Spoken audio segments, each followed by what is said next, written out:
The year was 1892, and the skies above the Blackwood Valley had turned the color of bruised iron. The locals called it the White Death, a bomb cyclone of such catastrophic proportions that it erased the horizon, burying the towering pines under suffocating drifts of snow and plunging the world into a glacial nightmare of 20 degrees below zero. It was the kind of cold that did not merely chill the skin. It hunted. It sought out the cracks in every window pane, slipped beneath the heaviest doors, and silenced the heartbeat of the forest. In the upper echelon of the valley, where the grand Victorian mansions sat upon the ridge like crowns of timber and stone, a profound and terrifying collapse was unfolding. Inside the sprawling estate of Madame Vivienne, the wealthy wife of the region's timber baron, the air had turned into a frozen mist. For weeks, Vivienne had boasted of her modern marvel, an imported, cast-iron boiler system that had cost an astronomical $300, a sum that could buy a vast farm in those days. She had filled her cellars with premium, kiln-dried oak and glossy black coal. But arrogance is a fragile shield against the fury of nature. As the relentless winds battered the valley, supply lines froze. The coal trains stopped.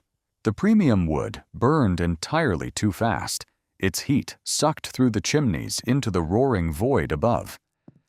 Now, in the dead of the storm, the massive iron boiler sat dead and cold in the basement, a useless monument to human hubris. Upstairs, Madame Vivienne, wrapped in layers of imported Parisian silk and heavy fox fur, watched in absolute horror as the water inside her crystal parlor pitcher froze solid, cracking the glass with a sharp, violent snap. Her breath bloomed in the dark, opulent room like the ghosts of her vanished wealth. Her gold could not burn. Her silver could not radiate warmth. The temperature inside her manor was plummeting toward freezing, and the relentless wind howled through her mahogany halls, mocking the fortune she thought made her invincible. But down in the lowest valley, at the edge of the forgotten woods, the pendulum of fate swung toward a completely different reality. Here, in a tiny, half-buried cabin that looked more like a mound of earth than a human dwelling, there was no iron boiler. There was no chimney piercing the roof to vomit expensive smoke into the sky. There was not a single log of wood burning, nor a single lump of coal. Yet, inside this humble shelter, the silence was absolute, and the air was wrapped in a thick, stable, invisible embrace of pure warmth. Anya, a 16-year-old orphan girl who had been cast out and mocked by the entire town, sat in a rocking chair, peacefully mending a woolen sock. A few feet away, her 8-year-old brother, Tobias, and her 5-year-old sister, Mila, were fast asleep. They were not shivering. They were not wearing heavy coats. They were tucked beneath a single, simple blanket, their cheeks flushed with the gentle, perfect warmth of 55 degrees Fahrenheit. The source of their salvation was not fire, but a massive, curving interior wall built of rough river stones. The wall spanned the entire length of the small cabin. To the naked eye, it was just cold rock, but if one were to press a hand against the thick, mud-sealed surface, they would feel a deep, steady, almost supernatural heat radiating from within. It was a heat that never flickered, never smoked, and never required a single dollar to produce. Behind that stone wall, sealed perfectly by thick layers of packed clay to prevent any odor from entering the living space, lay the secret that had made Anya the laughingstock of the elite. It was a dense, meticulously layered mountain of fresh livestock manure, wet green matter, and dry straw. While Madame Vivienne had spent $300 to freeze in her mansion, Anya had spent exactly $0. She had traded the sweat of her own brow, cleaning out the filthy stables of the very people who despised her, to harvest the biological gold they threw away. Now, Billions of unseen microscopic bacteria were feasting, multiplying, and breaking down the organic matter in an aerobic frenzy. At the core of that dark, decomposing pile, the temperature raged at a scorching 140 degrees. The heavy stone wall simply absorbed that violent biological heat, storing it like a massive thermal battery, and slowly, gently releasing it into the cabin. Anya looked up from her knitting, gazing through the small, thick glass pane of her only window. She watched the blizzard violently tear the world apart outside, the snow crashing against the glass, unable to penetrate the quiet sanctuary she had built with her own blistered hands. She felt no malice toward the wealthy dying in their mansions on the hill, only a quiet, solemn understanding of the laws of nature. The earth provides for those who are willing to bend their knees and touch the soil, while the winter sky shows no mercy to those who walk with their noses pointed at the clouds. But the journey to this silent night of victory was paved with humiliation and tears. Just 3 months ago, Anya was not a master of thermal dynamics. She was simply a terrified, grieving child standing over the freshly dug grave of her grandfather, holding the small hands of her siblings, staring down the barrel of a brutal winter. The town's orphanage, a bleak and cruel institution, was waiting to tear her family apart. To keep her blood together, she needed a home, and more importantly, she needed heat. And when she turned to the ancestral wisdom her grandfather had whispered to her, the town's elite bared their fangs. Before we travel back to the days of autumn, to witness the cruel mockery of the elite and the incredible, forgotten science behind this thermal miracle, I ask you to join our circle. If you value the ancient wisdom that respects the earth, if you believe that true wealth is not measured in gold, but in survival and humility, then subscribe to this channel. Leave a like to honor the forgotten knowledge of the past. Share this story with those who still appreciate the old ways, and tell me in the comments, from which city are you watching this tale of the White Death unfold? Now, let the snow melt away, and let us return to the moment the wealthy made their greatest mistake. 3 months before the White Death swallowed the valley, the world was painted in the dying, brittle colors of late autumn. The wind carried the bitter scent of dry leaves and frost, whispering a warning to those who knew how to listen. Anya stood in the desolate pauper's cemetery, her threadbare coat pulled tight against the chill.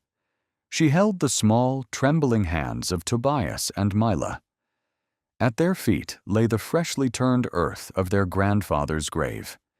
He had been a man of the soil, a peasant from a distant, forgotten land who had spent his life working fields that belonged to wealthier men. He left them no inheritance of silver or land. He left no bank accounts, no property deeds, and no modern stoves. But he had left Anya something far more powerful, something the arrogant merchants of the valley could never buy. A profound ancestral memory of how the earth breathes, how it lives, and how it protects its own. But the laws of men do not care for the memories of the poor. Before the dirt had even settled on the grave, the shadow of the town's elite fell over the grieving children. Madame Vivienne, the undisputed queen of the valley's high society, arrived in her lacquered carriage, accompanied by the town magistrate. Vivienne was the head of the Ladies' Benevolent Society, a title that sounded like charity but functioned as an instrument of social control. She looked down at the 3 orphans not with pity, but with the cold, calculating gaze of a ledger. "It is a tragedy, child," Vivienne had said, adjusting a heavy velvet shawl over her shoulders, her breath pluming in the crisp air. "But let us be realistic. You're 16. You have no money, no firewood, and winter is coming. The old sheepfold you claim as your home at the edge of the woods is a ruin. It has no stove and no chimney. The law is clear. A child cannot raise children. By the first frost, they must be sent to the state orphanage in the city. It is the only civilized Christian thing to do. The orphanage was a notorious, bleak institution where siblings were separated, stripped of their names, and put to work in textile mills. It was a death sentence for the soul. Anya's grip on her brother and sister tightened. She looked into Vivian's eyes, her own burning with a fierce, quiet defiance. She struck a desperate bargain with the magistrate. If she could prove she could keep the children warm and safe by the time the heavy snows arrived, they would stay with her. If she failed, the state would take them. The magistrate, amused by the impossible wager, agreed. Madame Vivian simply smiled a razor-thin smile, confident that the brutal mountain winter would do her dirty work for her. And so, the desperate race against nature began. Anya had claimed an abandoned, half-collapsed stone sheep fold nestled against a hillside. She spent her nights scavenging fallen pine branches, packing mud, and pinning scraps of discarded tin to fashion a crude roof. But sealing the wind was not enough. The stones were freezing. The earth was growing hard. Without fire, they would die. And Anya could not afford fire. A single cord of split oak cost more than she could earn in a year. Driven by the fierce, maternal instinct to protect her blood, Anya walked the 3 miles up the ridge to the opulent equestrian estates of the timber barons. She did not go to beg for coins or scraps of wood. She went to the stable masters with a strange, humiliating request. She asked to clean the stalls, to muck out the deepest, foulest corners of the barns in exchange for keeping the waste. It was on a biting Tuesday afternoon that the true cruelty of the valley's elite bared its teeth. Madame Vivian and her circle of wealthy friends were gathered on the expansive, glass-enclosed veranda of her mansion, sipping imported Ceylon tea and eating delicate pastries. Beneath them, in the muddy courtyard, Anya labored. The 16-year-old girl, her hands blistered and bleeding, her boots wrapped in rags to cover the holes, was shoveling steaming, ammonia-choked horse and cow manure, heavy green clippings, and soiled, wet straw into a rusted, creaking handcart. The women on the veranda watched her, a symphony of arrogance and disgust playing out in their laughter. They pointed their porcelain cups at the girl, mocking her desperate labor. "Look at the little dung beetle," one of the women sneered, her silk dress rustling as she leaned against the glass, "scraping the filth of our animals to build her little nest." Madame Vivian tapped her silver spoon against her teacup, her voice carrying over the wind, loud enough for Anya to hear. "Tell me, little orphan," she called out, her tone dripping with venomous amusement. "What is your grand plan? Do you intend to burn wet horse dung inside a stone box? You have no stove. You have no flue to vent the smoke. You will choke on the fumes, or the dampness will freeze you into a block of ice. It is madness. Give up this filthy charade and hand the children over before you kill them." The women laughed in chorus. They were women who understood only the mechanics of money. To them, heat came from the iron bellies of expensive machines. Just that week, Vivian had loudly bragged about the men installing her massive new cast-iron boiler, a monstrous contrivance of pipes and valves that cost $300. "Civilized people buy coal, my dear," Vivian shouted down at the muddy girl. "Savages wallow in filth. Stones and dung do not make fire. It goes against God and science." Anya did not answer. She did not look up. She simply tightened her bleeding grip on the wooden handles of the cart. The smell of the decaying matter was overwhelming. The physical toll of pushing hundreds of pounds of wet manure through the mud was agonizing. The humiliation burned her cheeks, but she swallowed her pride, burying it deep inside her chest. She let their mockery wash over her, a meaningless noise against the urgent rhythmic beating of her heart. She made trip after trip, day after day, dragging the heavy, foul-smelling cart miles down the mountain, past the sneering faces, past the warm, glowing windows of the rich. They saw only a dirty, pathetic girl collecting trash. They attacked her logic, convinced that without a roaring fire, she was dragging her family to a freezing death. But Anya knew what they did not. She remembered the whispered lessons of her grandfather. She knew that the earth is not dead.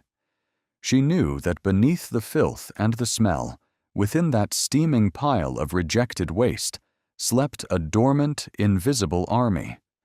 She was not gathering fuel to burn. She was gathering life.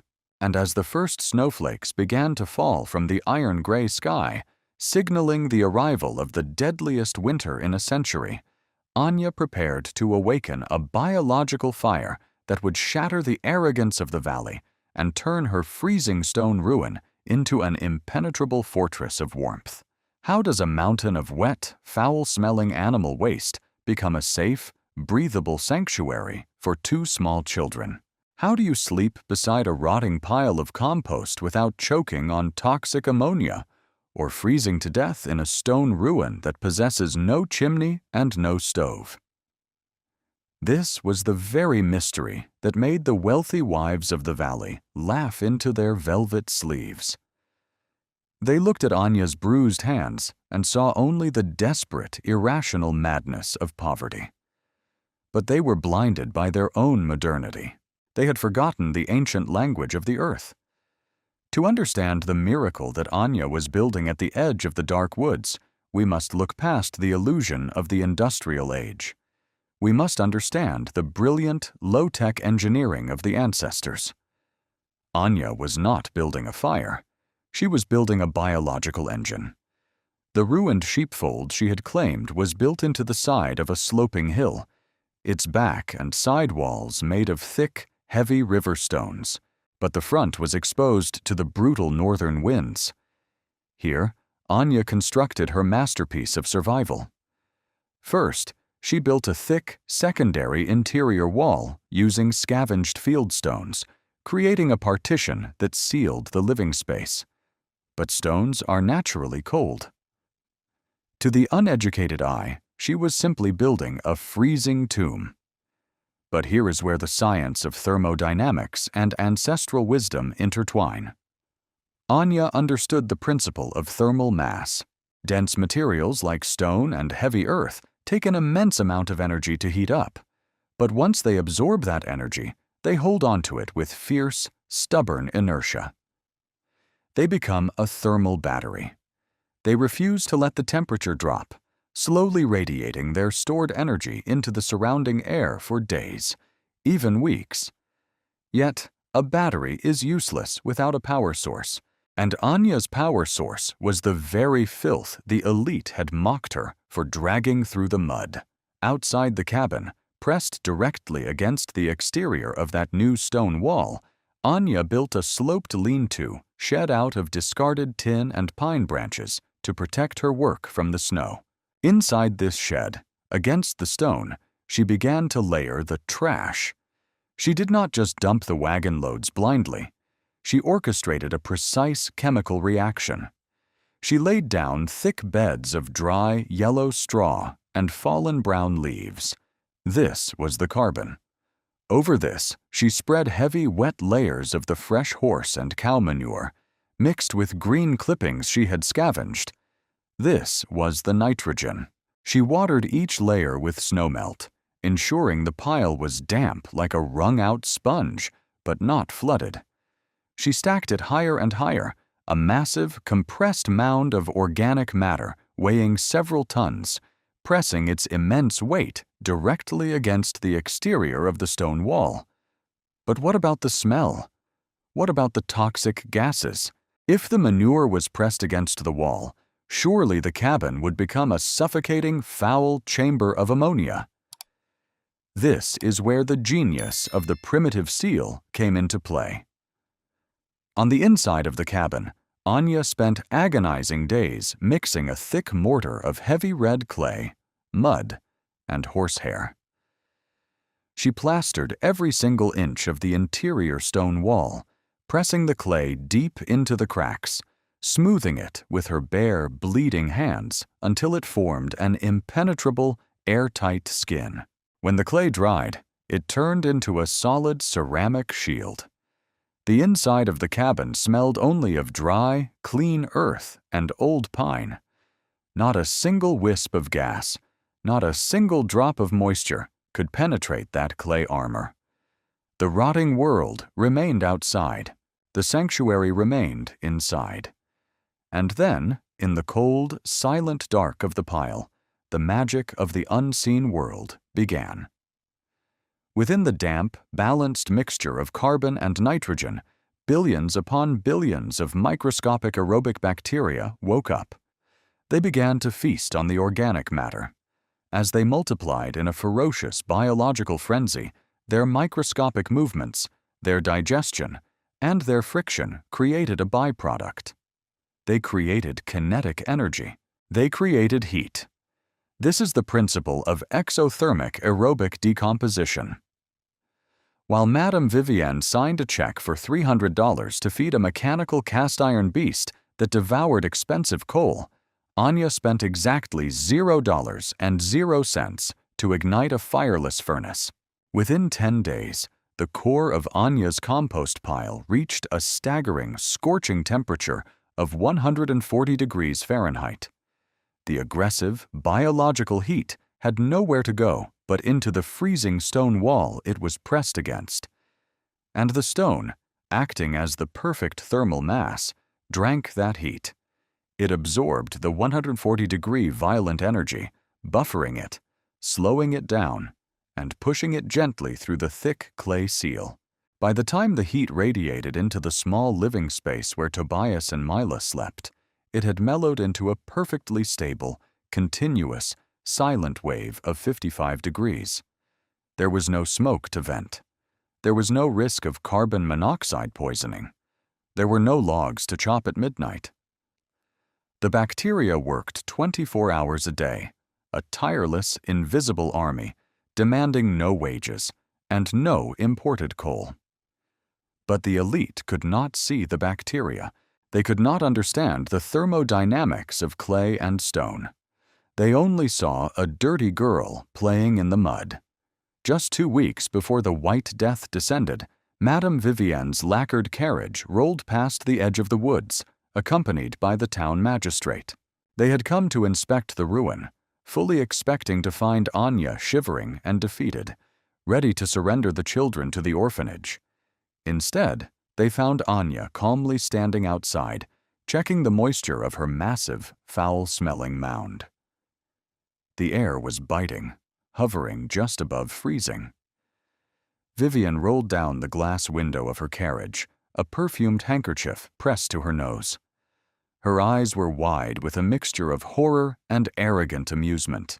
"Is this your grand defiance, child?" Vivienne scoffed, her voice echoing in the crisp, dead air. "You are packing wet dirt and dung against a wall of freezing stone. Stones do not ignite. Dirt does not burn." The magistrate chuckled, shaking his head at the sheer stupidity of the peasant class. "The law requires a proper heat source, girl," he said, his tone dripping with condescension. "A hearth, a stove. You have built a tomb of excrement. When the true cold hits, that wet pile will freeze into a solid block of ice, and it will pull the heat right out of your bodies. You will entomb those children in a frozen grave. It defies all logic. Where is your fire?" Vivienne leaned closer, her eyes glittering with the cruelty of the wealthy. "You cannot burn wet straw. You have no flue to draft the air. Even if by some miracle of the devil it did catch fire, the smoke would suffocate you in your sleep. It is over, orphan. You have failed. Have the children washed and brought to the town square by Sunday. We will take them to the city." They attacked her logic because they were prisoners of their own expensive modernity. They believed that heat had to be violent, that it had to be bought, that it had to roar and crackle and consume. They could not fathom a heat that was born of decay, a heat that was silent, slow, and deeply, profoundly alive. Anya looked at the magistrate and then at the wealthy woman in her furs. She did not yell.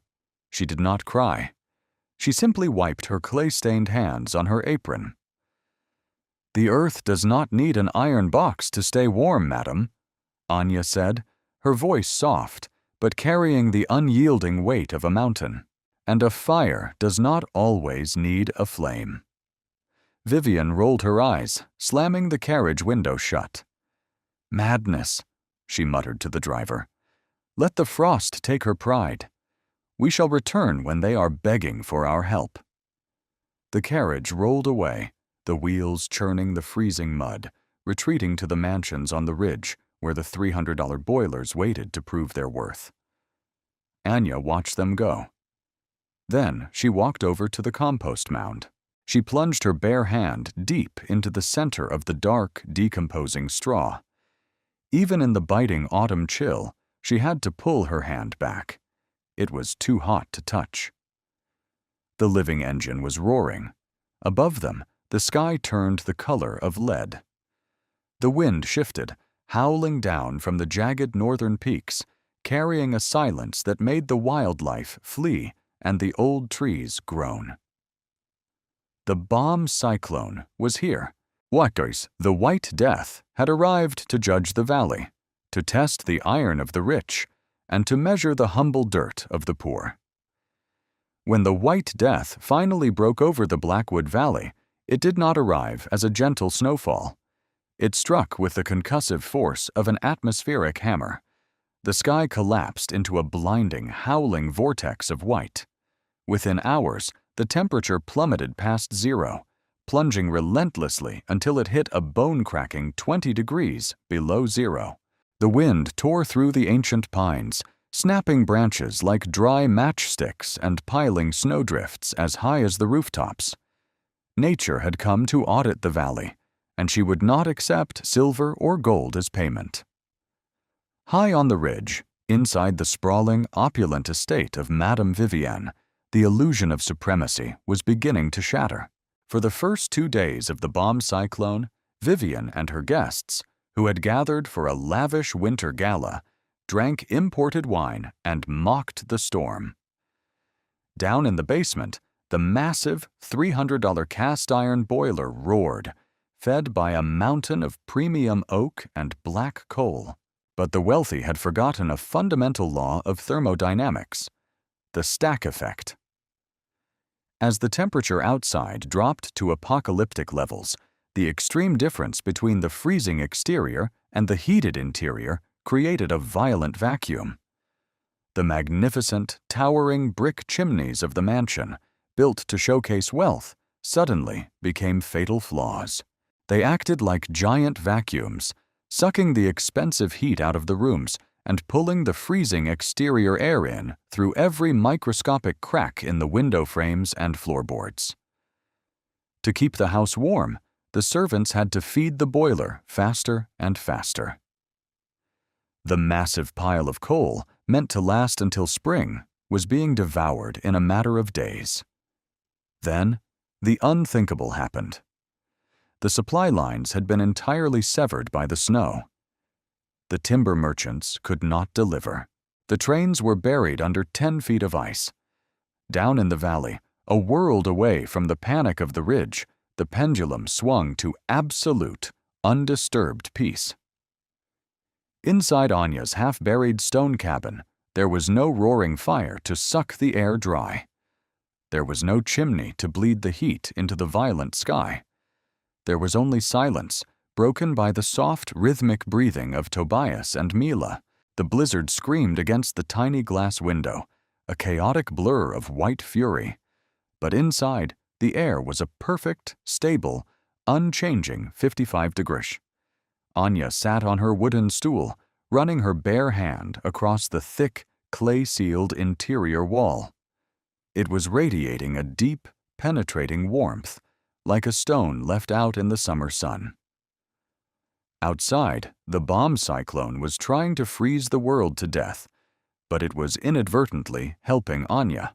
As the snow piled up over the slanted tin roof of her lean-to shed, burying the massive compost mound in a thick white blanket, the snow acted as a supreme natural insulator. It trapped the biological heat of the decomposing manure inside the pile. The freezing wind could not reach the aerobic bacteria. The microscopic army feasted in the dark, their core temperature raging at 140 degrees, continuously feeding the heavy thermal mass of the stones. She had paid $0 for this heat, yet it was outperforming the most expensive engineering of the 19th century.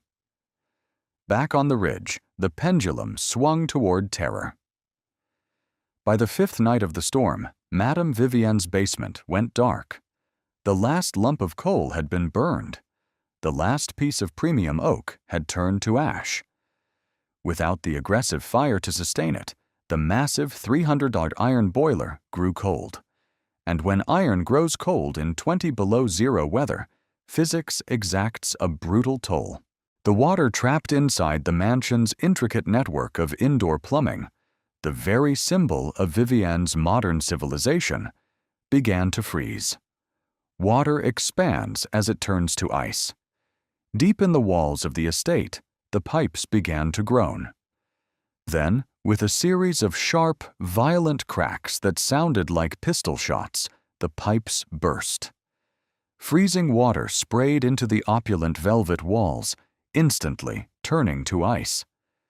The temperature inside the grand parlor plummeted to freezing. Madame Vivienne, the undisputed queen of the valley, the woman who had laughed at a desperate orphan from her glass veranda, was now huddled on her Persian rug, wrapped in 3 layers of fox fur, her teeth chattering so violently she could barely speak. The Grand Magistrate, trapped in the house with them, was burning antique mahogany chairs in the parlor fireplace, but the heat was instantly sucked up the chimney by the freezing vacuum of the storm. They were choking on smoke and dying of the cold. Their gold coins sat uselessly in the safe. Their ledgers meant nothing. The mansion had become a beautiful, freezing tomb. Down in the humble dirt of the valley, the pendulum rested in quiet victory. Anya poured a cup of warm water from a jug she kept resting against the heated stone wall. She handed it to little Tobias, who drank it with a sleepy smile, unbothered by the apocalypse raging outside. The cabin smelled of dry earth and pine needles. The clay mortar held perfectly. Not a single trace of ammonia or rot entered their sanctuary. The heavy mass of the earth floor and the stone wall had achieved thermal equilibrium. The cabin was breathing. It was alive. The very filth the elite had condemned was now standing as an impenetrable shield between the fragile lives of the children and the wrath of nature. By the dawn of the 7th day, the wind finally began to break, leaving behind a valley buried in a silent, suffocating ocean of white. Up on the ridge, the chimneys were dead. The mansions were silent, entombed in frost. The arrogant elite had run out of fuel, out of furniture to burn, and out of pride.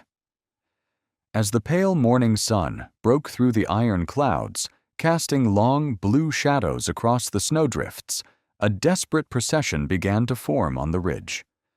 Madame Vivienne, her silk dresses ruined, her lips blue, and her arrogance shattered by the brutal reality of thermodynamics, was forced to make a choice. She could remain in her frozen palace of debt and die, or she could swallow the bitterest pill of her life. She would have to walk down the mountain, through the freezing drifts, and beg for the warmth of the very girl she had tried to destroy. The morning of the 7th day broke with a blinding, crystalline brilliance. The White Death had finally exhausted its fury, leaving the Blackwood Valley entombed beneath an ocean of silent, glittering white. The wind had died, but the cold remained an absolute, crushing force. Up on the ridge, The grand Victorian mansions stood like frozen mausoleums. Their chimneys were dead, their windows frosted over with thick, opaque webs of ice. Down the steep, treacherous slope, a pathetic procession was carving a slow, desperate path through the waist-deep snow. Madame Vivienne, the undisputed queen of the valley's high society, was no longer a vision of aristocratic grace. Her imported Parisian silks were stiff with ice. Her heavy fox furs were matted with frozen snow. Beside her trudged the town magistrate, his face pale and frostbitten, his expensive leather boots offering no protection against the biting 20 below zero chill. They were not walking with the arrogance of conquerors. They were crawling with the desperation of the dying. They had come to the end of their gold, the end of their coal, and the end of their pride. As they neared the edge of the dark woods, Vivienne braced herself for a gruesome sight.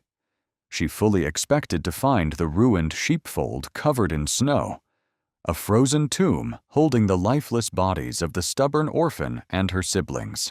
She expected the silence of death.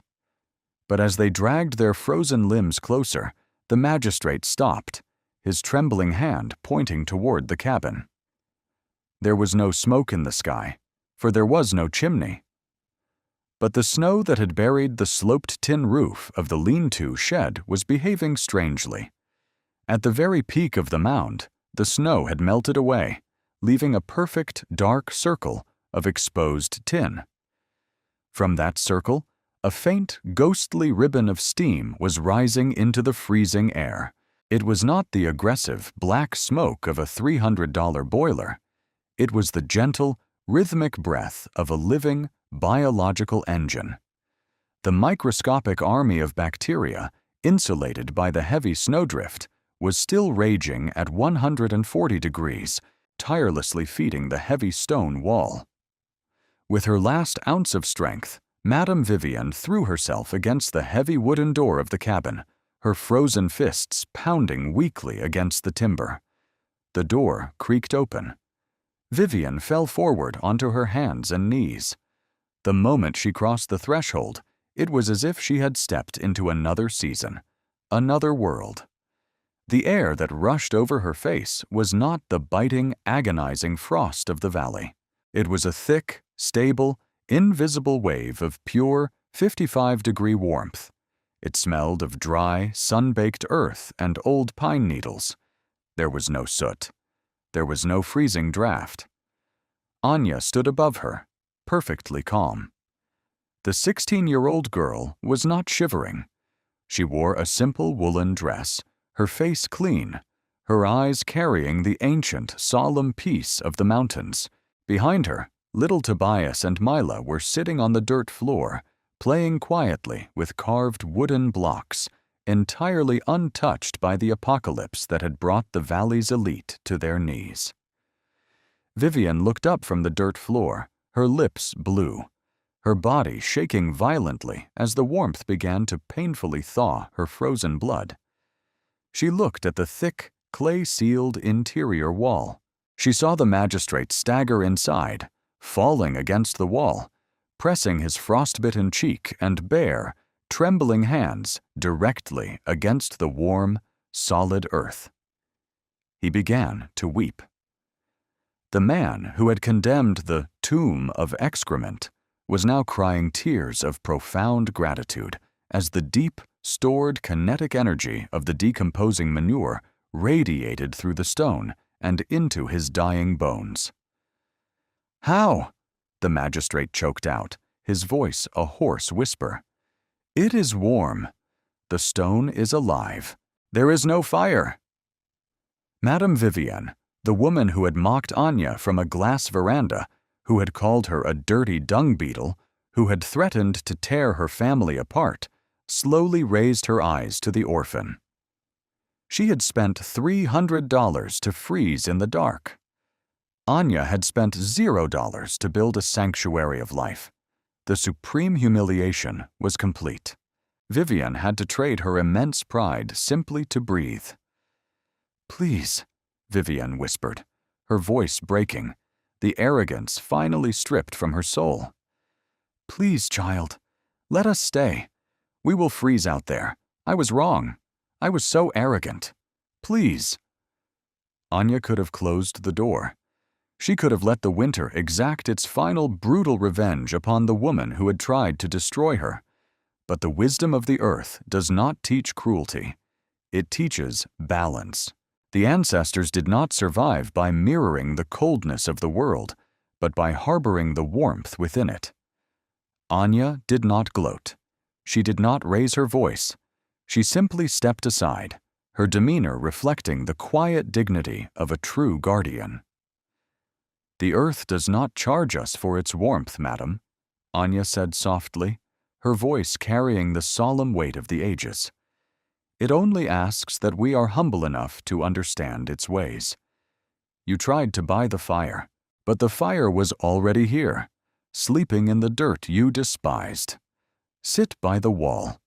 The bacteria will not mind sharing their heat." And so, the wealthiest woman in the valley and the highest judge of the town spent the remaining days of the White Death sitting on the dirt floor of a ruined sheepfold, their backs pressed against a wall powered by the very filth they had mocked. They were kept alive by the sweat of a 16-year-old orphan and the unseen, miraculous physics of aerobic decomposition. The threat of the orphanage died in that room. When the spring finally thawed the valley, the magistrate quietly shredded the legal papers. Anya, Tobias, and Mila remained together, masters of their own destiny, their cabin standing as a quiet monument to the triumph of ancestral knowledge over the fragile illusions of modern wealth. We live in a world that has become much like those freezing mansions on the ridge. We are addicted to expensive, fragile systems, convinced that we can buy our way out of nature's wrath with wires, iron, and debt. We have forgotten the profound, resilient wisdom of the ancestors, the knowledge that true security does not come from conquering the earth, but from working in harmony with its ancient laws. Anya's legacy reminds us that arrogance will always shatter under the weight of winter, but humility and understanding will keep the fire burning, even in the darkest cold.